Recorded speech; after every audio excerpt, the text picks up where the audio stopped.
Γεια σας. Είμαι ο Ισαάκ και οι φίλοι με φωνάζουν Ισάκη και πάσχω από διπολική διαταραχή. Πριν σας μιλήσω για αυτή τη διαταραχή και πώς τη βιώνω εγώ, θα ήθελα να ξεκαθαρίσω μερικά πράγματα. Το πρώτο είναι ότι αυτό το βίντεο είναι το πρώτο μου βίντεο που φτιάχνω στο YouTube. Γι' αυτό συγχωρέστε με όποια λάθη κάνω, όπως είπα τη λέξη πρώτο 3 φορές και μαζί με αυτή που είπα τώρα 4 φορές. Τόσο boomer είμαι. Και το άλλο είναι ότι εγώ είχα γράψει ένα άλλο κείμενο για να σας μιλήσω για τη διπολική διαταραχή και πώς τη βιώνω εγώ, αλλά το άλλαξα. Και ο λόγος είναι ότι μίλαγα με τη φίλη μου στο Messenger, στο Facebook, και η συζήτηση έφερε για τη διπολική διαταραχή και πώς τη βιώνω. Και της εξηγούσα μερικά πράγματα, πώς το βιώνω εγώ, τι τραβάω και τέτοια. Και σε μια φάση με ρωτάει, να σου πω, μου λέει, όλα αυτά σου τα είπε ο ψυχίατρος. Και τη λέω, όχι, δεν μου τα είπε όλα ο ψυχίατρος. Μερικά τα βρήκα στο ίντερνετ και μερικά έκανα έρευνα. Και άρχισε να μου φωνάζει, καλά είσαι χαζό ρε, ψάχνεις στο ίντερνετ και τέτοια. Εγώ όταν ήμουν έγκυος έψαχνα στο ίντερνετ τι έχω και τέτοια. Και μου βγάζει ότι έχω 1000 πράγματα. Αγχώθηκα, πήγα στο γιατρό μου και του είπα, γιατρέ, αυτό και αυτό. Και μου είπε ο γιατρός μου, ψάχνεις στο ίντερνετ ρε, εμάς θα ρωτάτε. Κοιτάξτε, από τη μία έχει δίκιο η φίλη μου, αλλά από την άλλη η έρευνα δεν γίνεται έτσι. Η σωστή έρευνα βάζει τις σωστές ερωτήσεις για να πάρεις τις σωστές απαντήσεις. Άμα βάλεις λάθος ερωτήσεις, θα πάρεις λάθος απαντήσεις. Φανταστείτε το Google, το ίντερνετ δηλαδή, σαν μια τεράστια βιβλιοθήκη. Θες να κάνεις εσύ μια έρευνα, ας πούμε, για τον πλανήτη Γη. Εντάξει. Και θες να μάθεις πράγματα γι' αυτό. Άμα πας στη βιβλιοθήκη και διαλέξεις ένα βιβλίο που γράφει η Γη είναι επίπεδη, εσύ είσαι ηλίθιος. Όχι η βιβλιοθήκη, δεν φταίει η βιβλιοθήκη σε τίποτα. Έτσι είναι και το ίντερνετ. Άμα θες να μάθεις κάτι και μπαίνεις σε μια σελίδα που λέγεται ο ταξιτζής τα ξέρει όλα.com, δεν φταίει το ίντερνετ, εσύ φταίς που μπήκες σε αυτή τη σελίδα. Και μετά πολλά άλλαξα το κείμενο.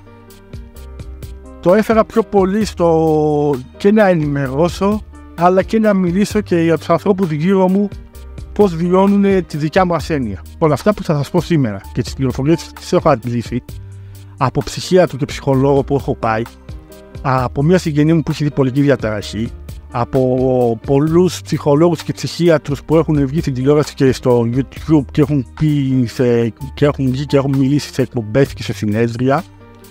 Έχω μιλήσει με διπολικούς και ψυχίατρους σε δίκτυα κοινωνικής δικτύωσης. Έχω παρακολουθήσει ντοκιμαντέρ και έχω δει ταινίες.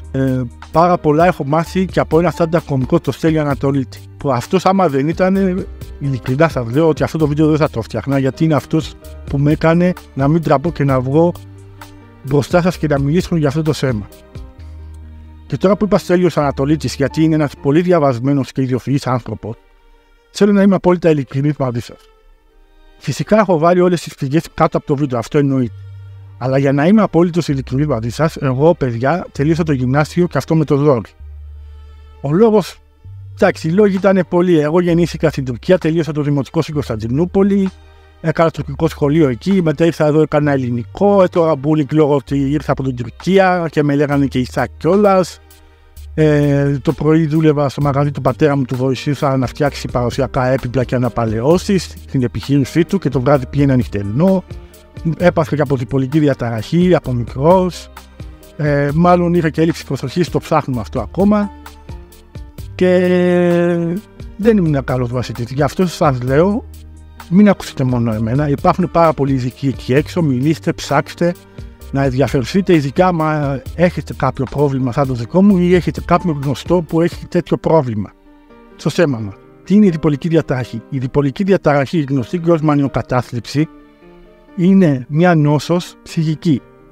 Τα άτομα αυτά βιώνουν ανεβασμένη διάθεση ή χαμηλή διάθεση. Η ανεβασμένη διάθεση προκαλεί μανία και υπομανία που είναι επικίνδυνη. Η μανία όχι τόσο, αλλά η υπομανία είναι επικίνδυνη.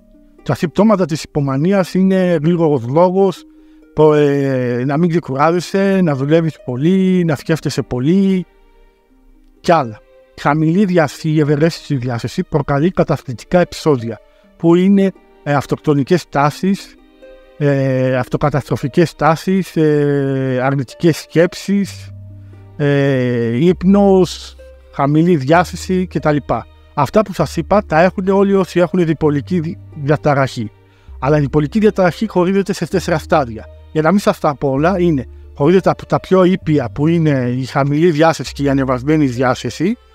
Μετά είναι τα πιο βαριά που έχει μανιακά επεισόδια και καταστροφικά επεισόδια, ψευδαισθήσεις, παραισθήσεις, βία ξεσπάσματα.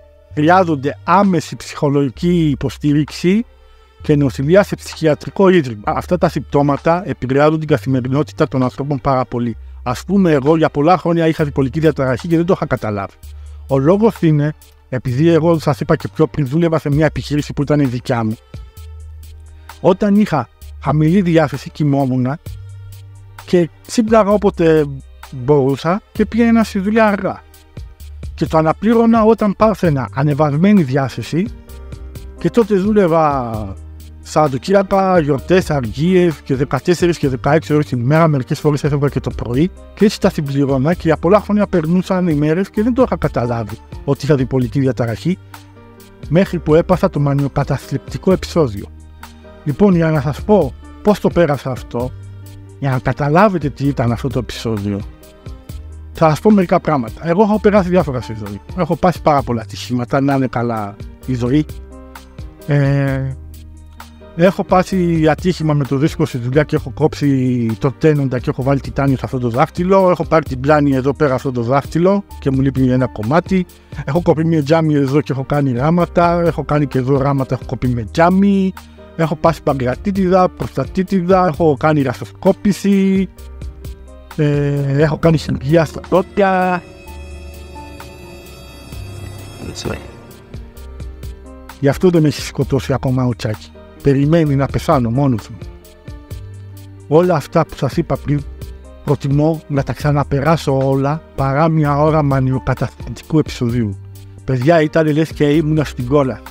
Έβγαινα έξω στον δρόμο και έκλαιγα μόνος μου χωρίς λόγο. Σύμφωνα το κεφάλι μου στον τοίχο να σταματήσουν οι άσχημες σκέψεις. Ήθελα να κάνω κακό στον εαυτό μου και σκεφτόμουν να αυτοκτονήσω.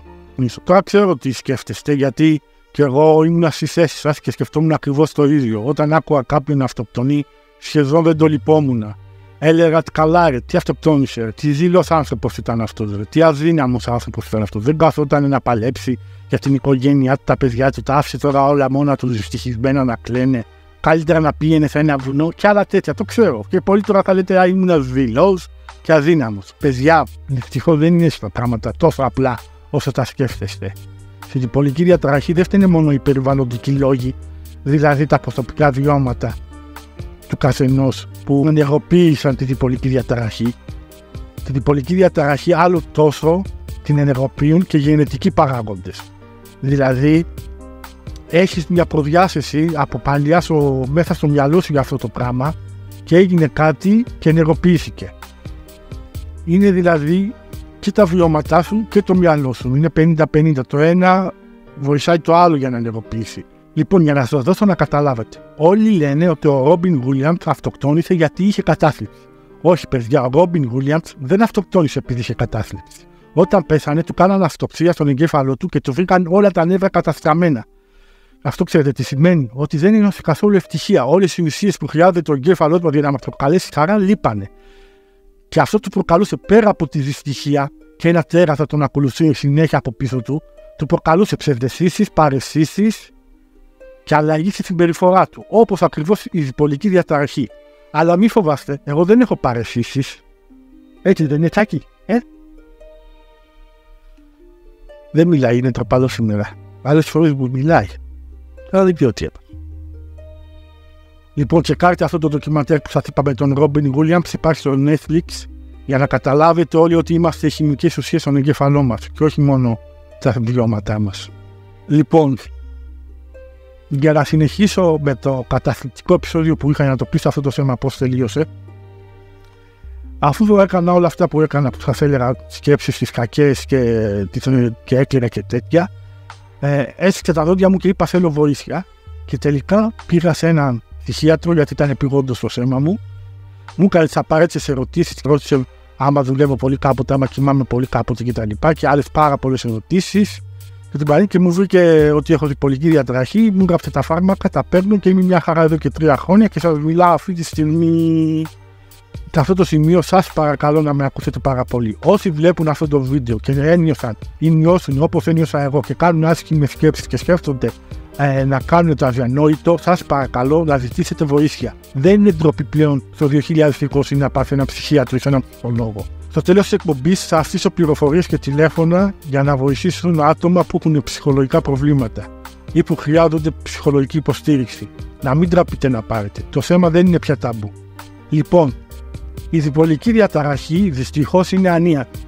Απλώς με τη βοήθεια ψυχιάτρων και ψυχολόγων και φαρμάκων με βάση το λύσιο, με σταθεροποιητές διάθεσης και αντιεπιληπτικά φάρμακα βοηθούν πάρα πολύ να μην βιώσει τα άτομα αυτά που έχουν διπολική διαταραχή τα επεισόδια τα μανιακά, τα υπομανιακά και τα καταστητικά. Δεν τα εξαφανίζουν. Μερικοί μπορεί να τα περάσουν αυτά και χωρίς να τα ξαναπεράσουν, αλλά μερικοί μπορεί να τα ξαναπεράσουν. Αυτά τα φάρμακα δεν εξαφανίζουν όμως τις χαμηλές και τις υψηλές διαθέσεις. Υπάρχουν αυτές. Εγώ τις νιώσω. Μια φορά είμαι χαμηλή διάθεση, μια με υψηλή διάθεση. Αλλά δεν έχει καμία σχέση με το πώς ένιωσα πριν πάρω τα φάρμακα. Αυτό τώρα τα βιώνω με πολύ μικρή διάρκεια και με πολύ μικρή ισχύ. Λοιπόν, για να συνεχίσουμε με τα φάρμακα. Αν και τα φάρμακα πλέον, έτσι όπως έχει προχωρήσει η τεχνολογία, δεν αφήνει τίποτα βλάβαιο στο σώμα μακροχρόνια, έχει παρενέργειες. Οι παρενέργειες είναι υπερκόπωση, εξάντληση, υπνηλία, αλλαγές στο βάρος, χαμηλή σεξουαλική διάθεση. Τώρα πάμε στο θέμα που με ενδιαφέρει πάρα πολύ, στο κοινωνικό. Δηλαδή πώς οι άνθρωποι αντιλαμβάνονται εμάς και αυτούς που έχουν ψυχικές ασθένειες. Ειδικά τους διπολικούς. Τους διπολικούς τους αντιμετωπίζουν με κοινωνικό στίγμα, στερεότυπα και προκατάληψη. Όμως δεν ξέρουν ότι η διπολική διαταραχή έχει συνδεθεί πάρα πολύ με τη δημιουργικότητα. Πολλοί διάσημοι ηθοποιοί και καλλιτέχνες έχουν διπολική διαταραχή. Όπως ο ζωγράφος Βαν Κόγκ, ο ηθοποιός Κάρι Φίσερ. Μην μου πείτε τώρα, δεν ξέρετε ποια είναι η Κάρι Φίσερ. Παίζει σε αυτή τη μικρή ταινία, τη Star Wars. Και παίζει ένα μικρό ρόλο, την Κυβισαλία. Ναι, αυτή είχε διπολική διαταραχή. Η συγγραφέας Virginia Woolf, ο Kanye West και φυσικά ο Στέλιος Ανατολίτης. Για να συνεχίσουμε με την κοινωνία, πώς αντιλαμβάνεται τους ψυχικά ασθενείς και τους διπολικούς, θα ήθελα να πω ότι όπως υπάρχουν σωματικές ασθένειες, όπως είναι ο διαβήτης, η χολυστερίνη, οι καρδιακές παθήσεις, δεν μου έρχονται άλλα στο μυαλό τώρα. Έτσι είναι και οι ψυχικές ασθένειες. Υπάρχουν πάρα πολλές. Υπάρχει η ειδοφρένεια, υπάρχει η κατάθλιψη, μείζωνα κατάθλιψη, υπάρχει η ξοφοβία, η αγοροφοβία, το κοινωνικό άγχος, το μετατραυματικό στρες, αυτισμός, ελλειμματική προσοχή, υπερκινητικότητα. Όλα αυτά θέλουν διαφορετική θεραπεία και διαφορετικά φάρμακα. Γιατί το λέω αυτό? Γιατί έρχεστε πάρα πολύ που έχετε μια ψυχική πάθηση και έχετε γίνει καλά, αλλά δεν είναι η ίδια ψυχική πάθηση που έχω εγώ. Και μου λέτε να κάνω αυτά που κάνετε εσείς. Και θέλετε να κάνετε αυτό που κάνετε κι εσείς για να γίνω καλά εγώ. Εγώ δεν μπορώ να γίνω καλά με αυτά που μου λέτε εσείς. Δηλαδή, έρχεστε περισσότεροι και μου λέτε να κάνω γυμναστική. Όχι, ρε παιδιά, η γυμναστική δεν δουλεύει σε μένα. Μακάρι να δούλευε. Όχι, πέρα από τα φάρμακα που με προκαλούν κούραση και τέτοια και δεν μπορώ να ανέβω ούτε μια σκάλα. Αυτό όμως θα διορθωθεί στο μέλλον.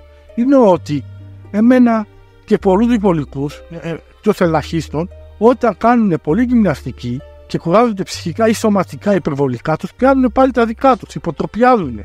Όπως λειτουργούν αντίστροφα και υποτροπιάζουν και με τα ναρκωτικά. Οι περισσότεροι διπολικοί δεν μπορούν να πάρουν ναρκωτικά γιατί παθαίνουν το αντίθετο. Ή άμα κάνουν χασίση. Εγώ μια φορά έκανα χασίση στη ζωή μου πριν πάρα πολλά χρόνια και ένιωσα στα αναχώρια κατάθλιψη, τα νιώσα όλα, δεν ήθελα τη ζωή μου. Δεν λειτουργεί το χασίση σε μένα. Το ποτό, εγώ δεν μεσάω με το ποτό. Μου προκαλεί υπερένταση. Πάω πέρα, δώσω και μιλάω κατάπαυστα.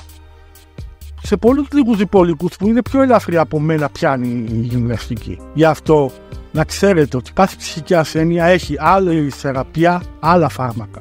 Όμως το πρώτο βήμα για όλες τις ψυχικές ασθένειες, και το λένε όλοι οι ψυχολόγοι και ψυχίατροι, είναι να παραδεχτείς ότι πάσχεις από μια ψυχική ασθένεια. Να παραδεχτείς δηλαδή ο καθένας την ασθένεια που έχει. Εγώ δηλαδή να παραδεχτώ ότι πάσχω από διπολική διαταραχή. Και ένα από τα κοινωνικά θέματα που θέλω να θίξω τώρα είναι πώς θα αντιδράνε οι περισσότεροι όταν λέω ότι έχω διπολική διαταραχή. Εγώ όποτε έχω την ευκαιρία, δεν το λέω σαν ξεμπάτα, λέω ότι έχω διπολική διαταραχή. Το λέω. Όπως έχω και γαστροσοφαγική παλινδρόμηση που το λέω, έχω και διπολική διαταραχή. Αυτό το λέω γιατί μια μέρα το ξέρω μπορεί να υποτροπιάσω. Και άμα υποτροπιάσω και λέω στον εαυτό μου ότι έχω γίνει καλά, αυτό το τέρας υποτροπιάσης μπορεί να με νικήσει. Όμως άμα το παραδεχτώ και το λέω ότι δεν είμαι καλά και ότι έχω διπολική διαταραχή, αυτό το τέρας όταν έρθει της υποτροπίας θα είμαι έτοιμος να το αντιμετωπίσω, γιατί το περιμένω. Γιατί όταν δεν το περιμένεις, τότε είναι που σε χτυπάει βαριά και γίνεται το αδιανόητο. Με λίγα λόγια, αυτό που θέλω να σας πω, εμείς είμαστε ok που δεν είμαστε φυσιολογικοί. Είμαστε ok που δεν είμαστε ok. Εσείς γιατί έχετε πρόβλημα οι περισσότεροι? Όποτε λέω έχω διπολική διαταραχή, έχω ακούσει. Δηλαδή, δεν έχεις τίποτα μην ακούω ότι έχει διπολική διαταραχή και τέτοια. Έχω ακούσει άλλαξε τρόπο ζωής και τρόπο σκέψης. Έχω ακούσει ασχολήσου με κάτι για να μην το σκέφτεσαι. Έχω ακούσει δεν θέλεις να γίνεις καλά. Έχω ακούσει γιατί σκέφτεσαι όλη την ώρα αρνητικά. Εγώ αρνητικά, λες και θέλω να σκέφτομαι εγώ αρνητικά. Γιατί δεν μπορείς να δουλέψεις? Ένας φίλος μου είχε το ίδιο πρόβλημα με σένα και έγινε καλά. Αρκίδια, δεν γίνεται κανείς καλά με αυτό. Ένας άλλος μου είχε πει ότι να πας να προσευχηθείς στην εκκλησία και θα γίνεις καλά. Παιδιά, όλα αυτά που μας λέτε, οι περισσότεροι τα λέτε γιατί το ξέρω, θέλετε να μας κάνετε να νιώσουμε καλά, γιατί νοιάζεστε για μας. Και οι περισσότεροι τα λέτε απλά επειδή είστε καθήκια. Αλλά ξέρετε τι μου θυμίζει όλο αυτό το σκηνικό όταν έρχεστε όλοι και λέτε αυτά τα πράγματα σε εμάς? Μου θυμίζει την αριστοκρατική ταινία του το Joker, μία από τις 20 καλύτερες ταινίες που έχω δει. Κάποια γελάει τώρα, το ξέρω ποια γελάει, αλλά τέλος πάντων. Είναι μία από τις καλύτερες ταινίες που έχω δει. Γιατί με βρήκε ακριβώς με την ψυχική νόσο και είναι η ταινία ένα με μένα ακριβώς. Στην ταινία έχει μια τάκα που γράφει ο Άρθουρ, ο Joker δηλαδή, στο χαρτί. Το χειρότερο με τις ψυχικές ασθένειες είναι ότι όλοι περιμένουν από σένα να συμπεριφερθείς φυσιολογικά. Καταλάβατε? Αυτό είναι το θέμα. Δεν είμαστε φυσιολογικοί. Λοιπόν, παιδιά, για να μην σας κουράσω με στατιστικά, στη διπολική διαταραχή τα νούμερα δεν είναι με το μέρος μας. Πολλοί δεν τα καταφέρνουν. Να μην σας κουράσω με αριθμούς, πόσοι φτάνουν στα 70, πόσοι φτάνουν στα 60, πόσοι αυτοκτονούν μετά την πρώτη διάγνωση κτλ. Δεν θέλω να σας πω. Εγώ θέλω να σας πω και να σας ζητήσω δύο πράγματα. Δύο πράγματα μόνο φτάνουν. Δεν είναι δύσκολο στους διπολικούς που πάσχουν από διπολική διαταραχή. Τουλάχιστον σε μένα και πιστεύω και σε πολλούς άλλους.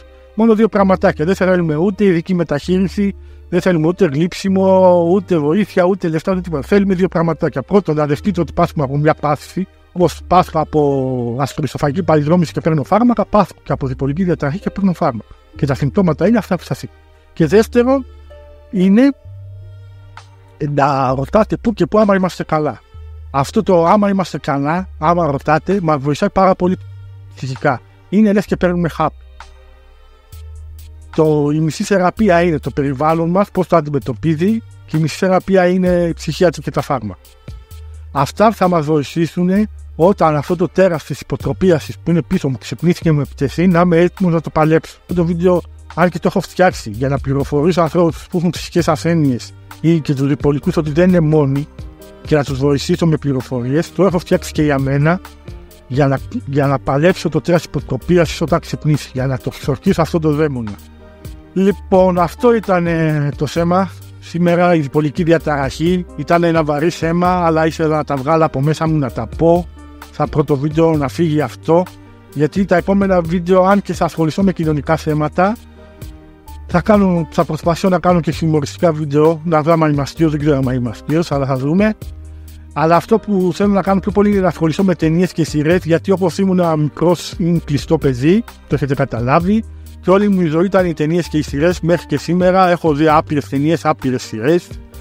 Έχω μια εκπομπή στο μυαλό μου που θα είναι οι καλύτερες ταινίες, αλλά με πάρα πολλές λίστες. Δηλαδή θα είναι περίπου 50-60 λίστες και θα είναι πολύ συγκεκριμένες. Αλλά όλα αυτά θα γίνουν μόνο άμα πατήσετε like στο βίντεο, άμα σας άρεσε, και κοινοποίηση. Αλλά πιο πολύ απ' όλα θα ήθελα να πατήσετε το κουμπί εγγραφή και το καμπανάκι, αυτά τα δύο, για να έχουν τη ειδοποίηση όταν ανεβάζω καινούριο βίντεο. Σας ευχαριστώ πολύ. Εγώ και ο Τσάκη θα σας λέμε γεια.